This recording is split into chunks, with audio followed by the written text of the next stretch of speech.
আমাদের একটাই দাবি, সেটা হচ্ছে গিয়ে সামনে যে নতুন বছর আসছে কোনো সার্কুলার না দিয়ে যারা আমরা তো এখানে এমনি আসিনি, আমরা সবাই পাস করছি, কি সবাই পাস করে নাই? পায় তারপর থেকে তাদেরকে স্বপ্ন যে তারা কোরিয়াতে যাবে। এরপর থেকেই তারা কি করে বিভিন্ন সেন্টারে ভাগ কি যেখানে তারা পড়াশোনা করতেছে।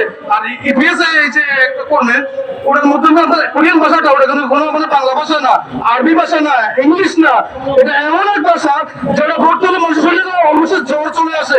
যারা পড়ছে তারা জানে সবাই, কারণ কোরিয়ান ভাষা সাধারণ কোনো ভাষা নয়, এটা অন্যরকম সাংস্কৃতিক ভাষা যেটা মানুষ আয়ত্ত করছে। কি কারণে মানুষ কোরিয়া যাবে, কিন্তু তাদের স্বপ্ন কেন বন্ধ হলো সেটা তো আমরা জানতে হবে। কি কারণে হয়েছে?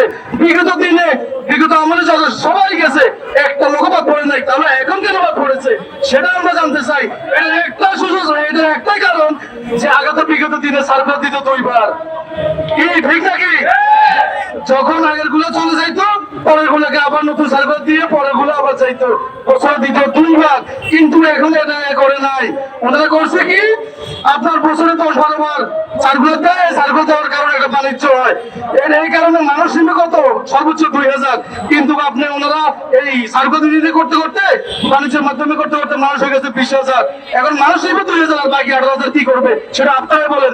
তার একমাত্র কারণ হলো এই যে এটাই, অন্য কিছু না। এখন আমাদের একটাই দাবি, সেটা হচ্ছে গিয়ে সামনে যে নতুন বছর আসছে কোনো সার্কুলার না দিয়ে যারা আমরা তো এখানে এমনি আসিনি, আমরা সবাই পাস করছি, কি সবাই পাস করে নাই?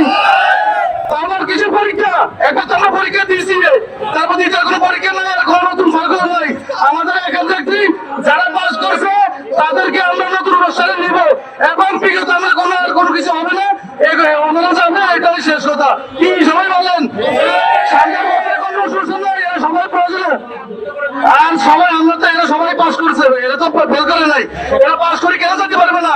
তাদের সামনে নতুন সার্কেল দেওয়ার দরকার নাই, ওনারা পাস করছে, সামনেতে ইনশাল্লাহ ওনাদেরকে রোস্টার করে ওনাদের থেকে ইস্যু করান, এটাই আমার বিকল্প আবেদন আমাদের সাংবাদিক ভাইয়ের কাছে।